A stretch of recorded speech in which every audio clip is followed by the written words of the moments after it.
Assalamu alaikum wa rahmatullahi wa barakatuh. Welcome to 2026. I'm very delighted to welcome each and every one of you as we begin a new year together. To our foundation students starting their learning journey, to our year sevens, stepping confidently into secondary school, and to all new students joining our college, we are very truly excited to have you here. We also extend a warm welcome to the parents joining the Siraat community.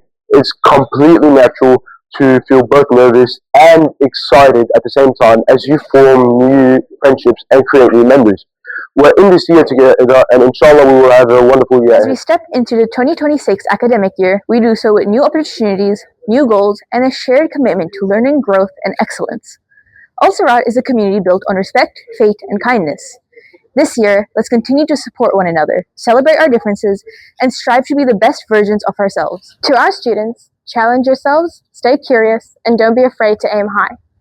To our teachers and staff, thank you for your dedication and guidance. You inspire us every day.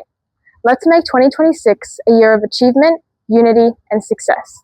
Welcome back, and let's get started.